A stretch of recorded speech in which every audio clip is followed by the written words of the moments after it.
한 주간 잘 지내셨나요? 네, 우리 앞뒤 좌우로 인사해 볼까요? 잘 오셨습니다. 네.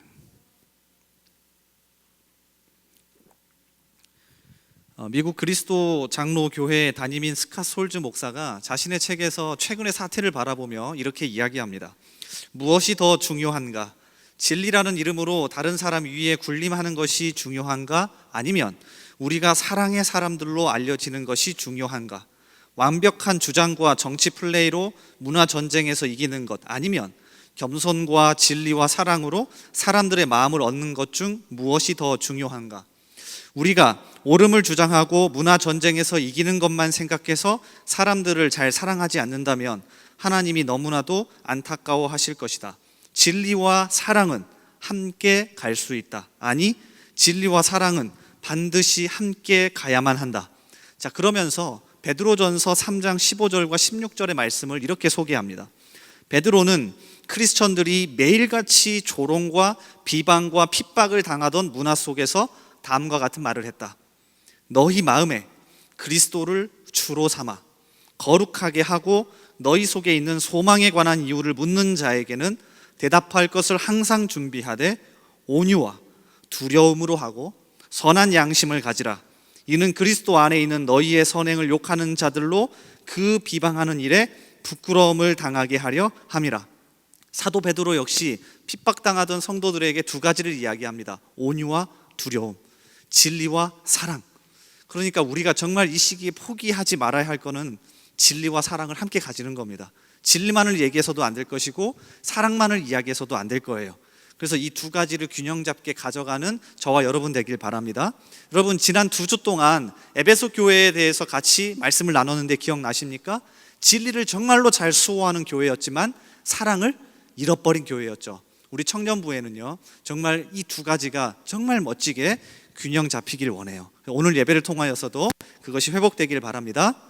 자, 오늘 요한복음 4장 말씀을 같이 읽었는데요, 어떻게든 주님 앞에 서야 한다라는 제목으로 같이 말씀 나누겠습니다.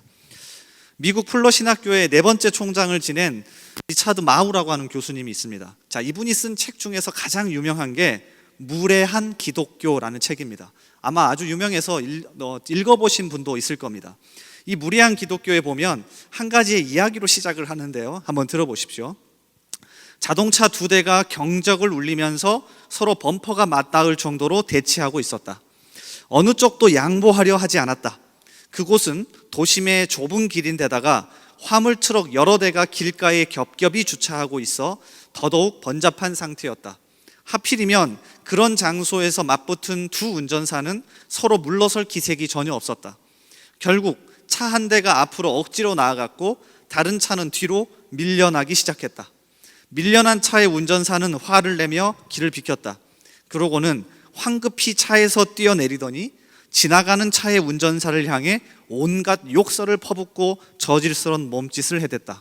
우리도 이런 경험 한 번쯤은 있지 않습니까? 그 거리를 걷고 있던 우리는 멈춰서 그 광경을 보았다.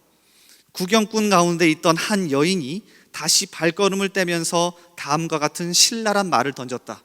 제기랄, 모든 것이 산산조각 나는 것 같아. 인간관계의 현실을 우려하는 목소리는 그 여인에게만 국한되지 않는다. 일상적인 공손함과 예의, 이것의 상실을 한탄하는 목소리는 오늘날 논설과 기사, 책과 설교 등에서 흔히 접할 수 있다. 자, 이렇게 예의 없이 서로 손가락질하고 욕하는 이야기를 리차드 마우 교수가 책의 제일 앞에서 소개하는 이유는 간단합니다. 자, 이어서 들어보세요. 내가 또한 그리스도인으로서 우려하는 바는 많은 신자들이 문제를 해결하기보다 오히려 문제를 일으키는 데 기여하는 것처럼 보인다는 점이다. 유명한 성직자가 추종자들에게 이제 불신앙의 세력에 대해서 싸울 때가 도래했다고 말한다. 그러나 우리는 친절하고 온유한 삶을 살도록 창조되었다. 사실 친절과 온유함은 사도 바울이 갈라디아서 5장에서 열거하는 성령의 열매에 속하는 것이다. 그리스도인이 친절과 온유함의 표준에 부합하지 못할 때에는 하나님이 뜻하시는 백성이 아닌 셈이다. 자, 리차드 마우 교수가 그리스도인으로서 가장 중요한 성품 중에 하나로 친절과 온유함을 소개합니다. 자, 그런데 제가 이 책을 이렇게 소개하는 이유는요, 오늘 말씀을 읽으면 예수님은 전혀 여기에 부합하지 않기 때문에 그렇습니다. 오늘 말씀을 읽어보시면 예수님은 절대 친절하지도 않고 예의를 갖추시지도 않습니다. 잘 보십시오. 15절 시작을 이렇게 합니다. 여자가 예수님에게 이렇게 질문하죠. 여자가 이르되 주여 그런 물을 내게 주사 목마르지도 않고 또 여기 물 기르러 오지도 않게 하옵소서. 14절 앞부분을 보면 예수님이 이렇게 이야기하세요. 나에게 영원히 목마르지 않을 물이 있다. 그러자 당연히 15절에서 이 여인이 그런 물이 있으면 저에게도 주십시오라고 부탁한 겁니다. 자, 이건 당연한 것 아닙니까? 그러자 대뜸 16절에 예수님이 이렇게 답변하십니다. 이르시되 가서 내 남편을 불러오라.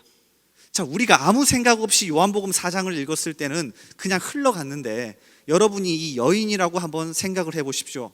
처음 만나는 남자가 자기에게 영원히 목마르지 않을 물이 있다고 해서 그게 있으면 저에게도 좀 주십시오라고 했더니 네 남편 데려와 이렇게 이야기하는 겁니다. 자, 얼마나 무례합니까? 거기다가 계속 읽어보겠습니다. 요한복음 4장 22절에 보면 예수님은 이 사마리아 여인뿐만 아니라 사마리아 사람 전체를 무시하듯 이렇게 이야기하십니다. 너희는 알지 못하는 것을 예배하고 우리는 아는 것을 예배하노니 이는 구원이 유대인에게서 남이라. 자, 마치 우리식으로 표현하면 나는 알지만 너는 아무것도 몰라 라고 하듯 무시하는 겁니다. 그것도 이 사마리아 여인만이 아니라 사마리아 사람 전체를. 그러니까 예수님은 리처드 마우 교수가 처음에 소개한 친절과 온유함은 전혀 찾아볼 수가 없죠. 근데 조금 더 고민을 해보자고요. 평소에 예수님은 그러지 않으셨습니다. 물론 이러한 모습을 보인 곳이 한 군데 있긴 해요. 마가복음 7장 27절에 보면 수로보니게 여인, 그러니까 이방 여인을 만나면서 예수님이 그 이방 여인을 향하여 개라고 이야기하십니다. 마가복음 7장 27절 예수께서 이르시되 자녀로 먼저 배불리 먹게 할지니 자녀의 떡을 취하여 개들에게 던짐이 마땅하지 아니하니라. 근데 우리가 잘 알듯이 이 이야기의 결론은 예수님이 이 여인을 비하하는 내용으로 끝나지 않습니다. 오히려 이 여인의 믿음을 부각시키시죠. 마태복음 15장 27절에 보니까 결론이 이렇게 나요. 이에 예수께서 대답하여 이르시되 여자여 내 믿음이 크도다 내 소원대로 되리라 하시니 그때로부터 그의 딸이 나으니라. 자, 이걸로 추정해 봤을 때 오늘 요한복음 4장에서 이 사마리아 여인과 예수님이 대화하시면서 친절하지도 않고 예의 없어 보이는 이 태도 분명히 무엇인가가 숨어 있을 거라고 추측할 수 있죠. 더 재미있는 건요, 리처드 마우 교수가 친절과 온유함에서 이야기를 끝내지 않습니다. 자, 이 책을 계속 읽어보시면 이렇게 마무리를 짓습니다. 한번 들어보세요. 한 저널리스트가 도시 문제를 다룬 칼럼에서 이 문제에 전곡을 찔렀다. 그는 미국인들이 도시에게 직면하는 위기는 시민 교양과 진리라는 우리의 기준을 저버리는 위험천만한 현상 때문이라고 말했다. 그가 진리에 대한 관심의 결여를 언급한 것이 무척 흐뭇하다. 예의 바른 태도를 되찾아야 한다고 주장하는 것만으로는 충분하지 않다. 자, 무슨 얘기를 하냐면 예수 믿는 사람은 그냥 아무 생각 없이 예의 바르고 친절한 사람이 아니라는 겁니다. 이게 아주 중요해요. 잘 들어보세요. 그러면서 이렇게 이야기를 끝냈습니다. 우리가 개발할 예의는 진리에 대한 소신을 품은 예의다. 저는 이 부분이 굉장히 우리가 생각해 봐야 될 부분이라고 생각해요. 그러니까 예수 믿는 사람은 호호 울으면서 집사님 오셨어요? 누구 오셨어요? 우리 목자들이 앞에서 너무 잘하잖아요. 자, 이건 교양이죠. 자, 여기서 끝난 게 아니라 진리에 대한 소신을 품은 예의다. 저는 오늘 요한복음 4장에서 예수님이 이걸 보여주셨다고 생각합니다. 굉장히 극단적이고 따끔하기도 하지만 그 안에 따뜻한 진리가 숨어 있죠.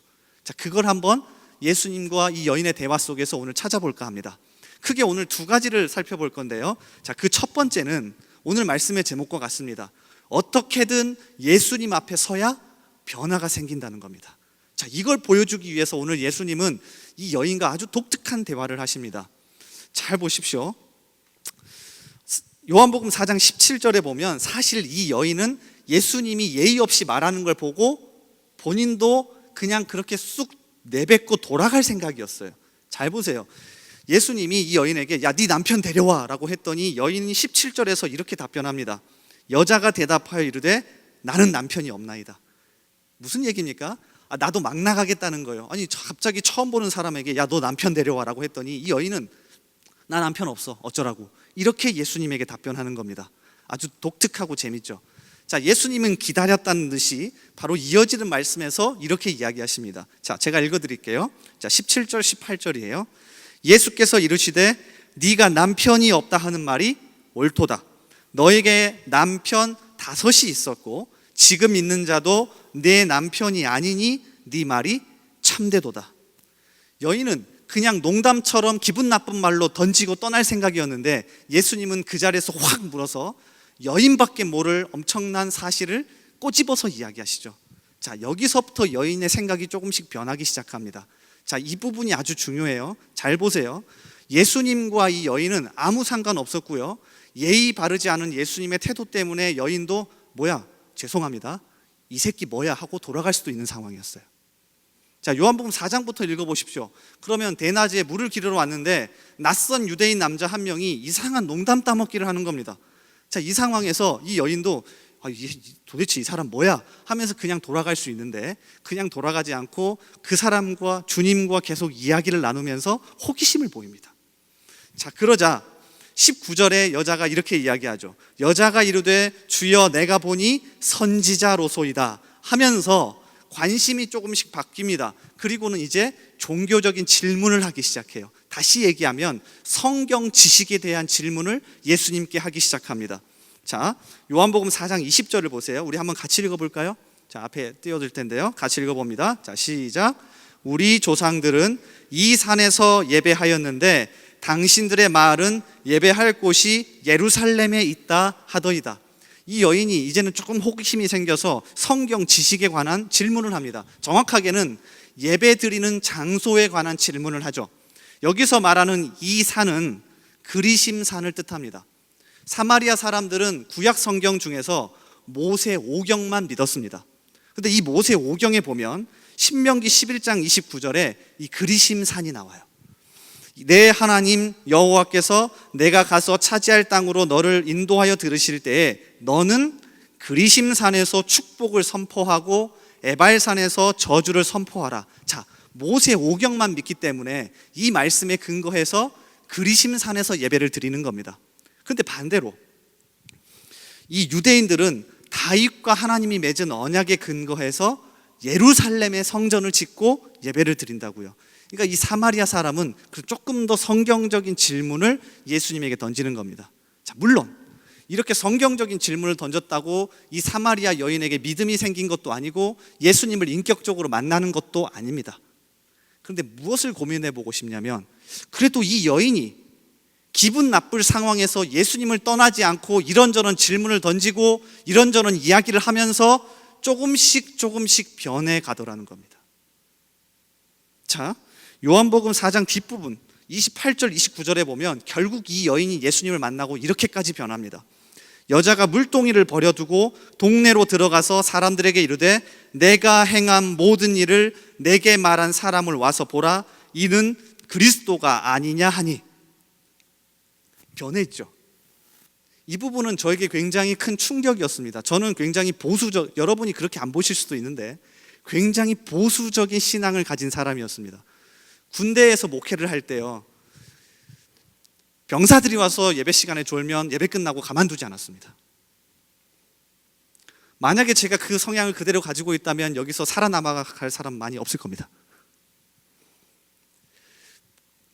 교회에 와서 담배를 좋아하잖아요. 우리 병사 친구들이 교회 근처에서 담배 피면 가만두지 않았습니다. 이 새끼가 어디서 감히 교회 근처에서 담배를 피지? 그리고 너 같은 야 예배 올 필요 없어. 담배 피지 말고 담배 끊고 와. 라고 굉장히 보수적이었어요. 심지어 저희는 치킨이나 피자를 주면서 주일날 또는 수요일날 교회 오도록 병사들에게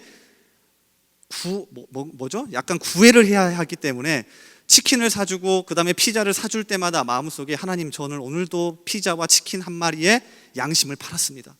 이거 하나 주면서 교회 와달라고 해요. 라고 하는 사람이었어요. 그런데 오늘 말씀이 저를 많이 달라지게 했습니다. 이 여인은 그런 식으로 따지면 아무 의미 없이 예수님과 농담 따먹기 하고 있는 상황입니다. 그런데 요한복음 4장 뒷부분에 가보니까 결국에는 변해 있더라고요. 무슨 얘기인 줄 아십니까? 교회 가지 않으면 용돈 안 준다고 해서 혹시 앉아 계신 분 계십니까?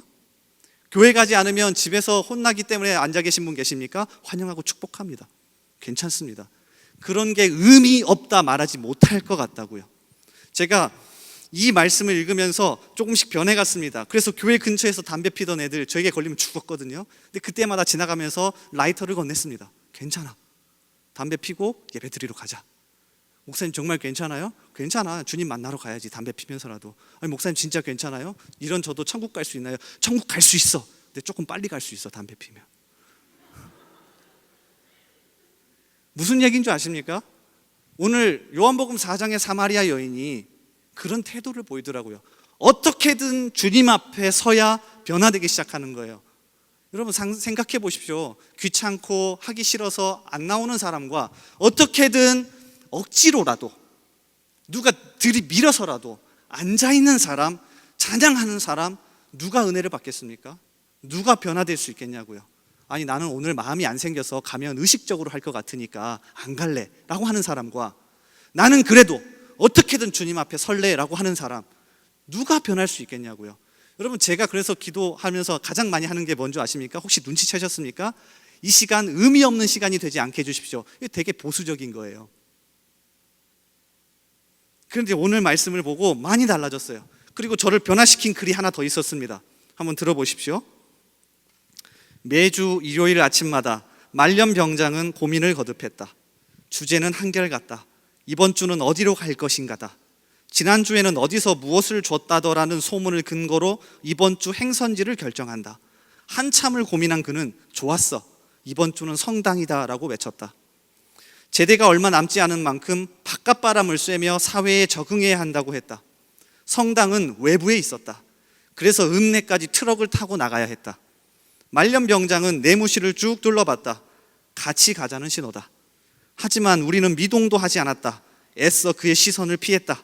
우리의 마음은 이미 정해져 있었기 때문이다. 교회다. 심지어 부대 안에 있는 교회다. 사실 바깥바람도 쐬고 싶다. 하지만 그보다 더 우리를 강하게 끌어당기는 것이 있었다. 바로 예배가 끝나고 나눠주는 오리온 초코파이. 바깥바람은 먹지 못한다. 그러나 초코파이는 먹을 수 있다. 심지어 달다. 몸이 건조한 군 생활에서 오리온 초코파이는 신선한 활력소였다. 가끔 오리온 초코파이가 아닌 유사 제품이 나오는 날도 있었다. 그럴 때면 그날 내무실 막내의 관물대는 오리온 초코파이 유사 제품으로 가득 차곤 했다. 장병들의 오리온 초코파이에 대한 로열티는 그만큼 대단했다. 겨울에는 더 인기였다. 쓸어도 끝이 보이지 않는 눈슬기 후 보급으로 나온 차가운 우유와 먹는 초코파이는 가히 천하일미였다. 이 글을 읽고 제가 완전히 달라졌습니다. 이 친구는 이거 하나 때문에 교회 나오는 거예요. 근데 저는 감히 먹는 것 때문에 교회 나와? 그렇게 의미 없이 나오면 안 돼 라고 생각하는 보수적인 사람이었던 거죠. 여러분 어떻게 생각하세요? 저는 오늘 말씀을 읽고 완전히 달라졌어요. 어떻게든 주님 앞에 서야 돼. 억지로라든 주님 앞에 서는 사람에게 반드시 주님이 은혜 주실 거라고 생각해요. 혹여나 오늘 그렇게 오신 분 계십니까? 주님이 그 마음 풀어주시고 은혜 주실 거라 믿습니다. 그래서 우리도 정말 솔직하게 주님 앞에 설 수 있기를 주님의 이름으로 축복합니다. 자, 그런가 하면 두 번째는요, 예수님이 이 여인과 대화를 이렇게 심도 있게 이끌어가면서 정말 이 여인에게 가르쳐주고 싶었던 한 가지, 자, 그걸 소개할까 합니다. 그거는 예배입니다. 자, 이 여인은 예배의 장소, 다시 얘기하면 예배의 형식적인 부분에 대해서 질문했습니다. 주님, 그리심산에서 예배해야 합니까? 아니면 예루살렘에서 예배해야 합니까? 자, 우리식으로 바꿔볼까요? 은혜체풀에서 예배해야 합니까? 본당에서 예배해야 됩니까? 굉장히 핫한 주제죠. 이 여인이 이렇게 질문했을 때 주님은 반대로 이렇게 답변하십니다. 자, 21절이에요. 제가 읽어드릴게요. 잘 따라오세요. 예수께서 이르시되 여자여 내 말을 믿으라. 이 산에서도 말고 예루살렘에서도 말고 너희가 아버지께 예배할 때가 이르리라. 잘 보세요. 계속 띄워주실래요? 이 여인은 예배의 형식 그리고 장소에 대해서 질문을 했는데 예수님은 전혀 다르게 답변을 하시죠. 뭐라고요? 너희가 누구에게? 아버지께 예배할 때가 이르니라. 주님은 어디에 관심이 있는 겁니까? 예배의 대상. 장소 중요하겠죠. 형식적인 거 중요하겠죠. 근데 더 중요한 건 뭔지 아십니까? 예배의 대상. 저는 7년 동안 군 교회에서 사도신경을 3번역으로 암송했습니다. 저는 아직도요, 주일날 교회에 나와서 우리 예배 드릴 때 오전 예배 드려보시면 사도신경 하잖아요. 헷갈립니다. 처음에 정말 어색하고 적응이 안 됐어요. 주님, 너무 적응이 안 돼요. 어떻게 해야 되죠? 그럴 때마다 주님이 주시는 건 뭐였냐면, 개역 개정으로 하든 3번역으로 하든 예배를 드리는 대상이 중요하다는 겁니다. 그래서 주님은 그 얘기를 하시는 거예요. 아버지께 예배할 때가 이르니라. 자, 이어지는 말씀도 마찬가지입니다. 자, 22절 보세요. 너희는 알지 못하는 것을 예배하고 우리는 아는 것을 예배하노니 이는 구원이 유대인에게서 남이라. 자, 이건 사마리아 사람을 무시하고 유대인을 치켜 세우는 게 아닙니다. 사마리아 사람은 모세의 오경만 믿었죠. 유대인은 모세의 오경을 비롯한 구약 성경 전체를 믿습니다. 그럼 예수님은 무슨 얘기를 하시는 겁니까? 구약 성경 전체에서 예언한 대로 올 메시아 그리스도를 통해서 완벽한 예배가 가능하다는 것을 설명하시는 겁니다. 나를 통해서 메시아 그리스도를 통해서 하나님 아버지께 완벽하게 예배할 때가 온다. 바로 이때다. 그러니까 예배에 대한 대상을 이야기하시는 거예요. 오늘 여러분 어떤 마음으로 오셨습니까? 지금 형식적인 거 많이 달라졌잖아요. 마스크도 써야 하고요, 2m 이상 떨어져야 하고요, 장소도 달라졌죠. 근데 더 중요한 건 뭔지 아십니까? 주님이 오늘 이 얘기 하실 거예요. 너희가 아버지께 예배할 때가 온다. 저는 지금이라고 생각합니다. 그래서 저는 지금 이 시기가 이걸 연습하고 훈련할 수 있는 좋은 시기라고 생각해요. 여러분 마음속에 이게 강력하게 박혔으면 좋겠습니다. 예수님은 이어지는 말씀에서 쐐기를 박으십니다. 자, 23절 24절인데요 같이 읽어볼까요? 우리가 너무 잘 아는 말씀이죠. 여러분이 좋아하는 말씀이기도 합니다. 23절 24절 같이 읽습니다. 아버지께 참되게 예배하는 자들은 영과 진리로 예배할 때가 오나니 곧 이때라. 아버지께서는 자기에게 이렇게 예배하는 자들을 찾으시느니라. 하나님은 영이시니 예배하는 자가 영과 진리로 예배할지니라. 예전 개역 한글 성경 기억하시나요? 이렇게 번역했었죠. 개역 한글로는요, 신령과 진정으로 예배한다라고 해서 태도를 강조했습니다. 너가 진짜 신령과 진정으로 예배해야 돼. 그런데 정확한 번역은 이게 맞습니다. 하나님께 영과 진리로 예배한다는 겁니다. 그럼 무슨 뜻입니까? 하나님께 영과 진리로 예배한다는 게. 자, 영이라고 했을 때 여러분 뭐가 생각나십니까? 하나님은 영으로 존재한다고 성경에서 이야기하죠. 그러면 요한복음 4장에서 갑자기 예수님이 이 사마리아 여인에게 지금 조직 신학을 설명하시는 겁니까? 자, 앉아봐. 하나님은 영으로 존재하시는데 너도 영으로 예배드려야 돼. 이런 얘기가 아닙니다. 여러분 잘 보십시오. 하나님의 존재 양식이 영이래요. 그래서 우리도 어떻게 예배하래요? 영과 진리로 예배하래요. 예수님은 뭘 강조하고 싶은 걸까요? 하나님과의 영 대 영, 인격적인 교제를 강조하고 싶은 겁니다. 이게 예배야. 그리심산에서도 드릴 수 있고 예루살렘에서도 드릴 수 있고 어디서든 예배할 수 있는데, 정말 중요한 건 영이신 하나님과의 인격적인 교제가 일어나는 곳이 바로 예배야. 이걸 말하고 싶었던 겁니다. 여러분 예배 오실 때마다 이 심정으로 오시나요? 어떠십니까? 자, 이걸 회복할 수 있길 바라요. 그래서 유진 피터슨이라고 하는 미국의 참 유명한 목사님, 얼마 전에 몇 년 전에 돌아가셨는데, 자, 이분이 자신이 직접 번역한 메시지라고 하는 성경에서 요한복음 4장 24절을 참 잘 번역했어요. 한번 들어보세요.